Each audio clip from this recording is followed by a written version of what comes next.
एक ऐसा वायरस जिसने हज़ारों लोगों की जानें ले लीं, जिसने पूरे के पूरे शहरों को खौफो हिरास में मुब्तला कर दिया, जिसने साइंसदानों को हंगामी बुनियादों पर तहकीक पर मजबूर कर दिया। आखिर ये वायरस क्या है, ये कहाँ से आया, ये कैसे फैलता है, इसकी वजूहात क्या हैं, इसकी इलामात क्या हैं, आइए जानते हैं इस वीडियो में। अस्सलामु अलैकुम रहमतुल्लाहि व बरकातुहू।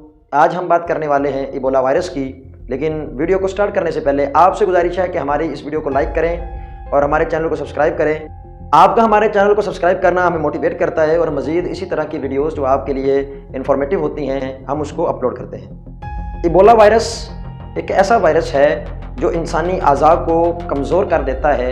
इसमें बुखार, इसमें जिस्म में कमज़ोरी हो जाती है और शदीद पेचीदगियाँ पैदा होती हैं। लेकिन अगर इसकी एहतियात ना की जाए, इसका बर वक्त इलाज ना किया जाए तो ये जानलेवा साबित हो सकता है। इबोला वायरस सबसे पहले 1976 में सबसे पहले दो अफ्रीकी ममालिक सूडान और डेमोक्रेटिक रिपब्लिक ऑफ कांगो में पेश आया। तो सबसे पहले इसके ये दो केसेस इन दो अफ्रीकी ममालिक के अंदर सामने आए। अब इसका नाम इबोला इसलिए रखा गया क्योंकि जिस इलाके में ये वायरस फैला उसके करीब एक नदी थी जिसका नाम इबोला था, जिसके नाम की मुनासबत से इसका वायरस का जो नाम है वो इबोला वायरस रख दिया गया। इबोला वायरस के बारे में दुनिया बहुत ज़्यादा परेशान है। आपको पता है कि दुनिया के अंदर सबसे पहले कोरोना वायरस आया था, जिसके बारे में लोगों के अंदर खौफ अभी तक जिंदा है। इसीलिए दुनिया के अंदर जब भी कोई नए वायरस की बात होती है तो लोग परेशान हो जाते हैं कि कहीं ये भी कोरोना वायरस की तरह तबाही तो नहीं फैलाएगा, क्या ये भी कोरोना वायरस की तरह दुनिया की मईशतों को, दुनिया की इक़्तिसादी क़ुव्वतों को ये हिला के तो नहीं रख देगा, डैमेज तो नहीं कर देगा, लोगों के रोज़गार को तो ख़त्म नहीं कर देगा। तो इस तरह के क्वेश्चंस उनके जहन में आते हैं। हालांकि ये इबोला वायरस कोरोना वायरस से बहुत पहले का है। जिस तरह पहले आपको बताया कि 1976 में इबोला वायरस के केसेस पेश आए अफ्रीकी मुल्क सूडान में और कांगो में।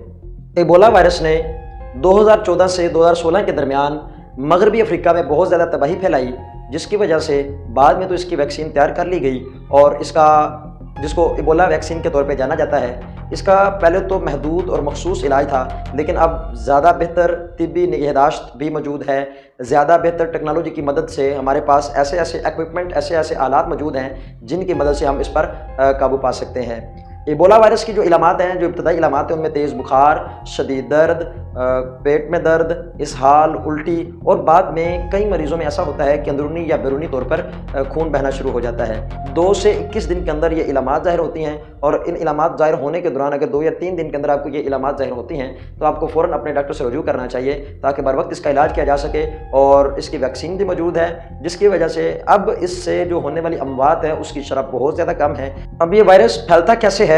तो ये वायरस तब फैलता है, साइंसदानों के मुताबिक बाज़ जानवर जो फल खाते हैं जैसे चमगादड़ें, ये इसका कुदरती तौर पर ज़खीरा समझी जाती हैं कि वो इस वायरस को अपने अंदर ज़खीरा किया होता है उन्होंने।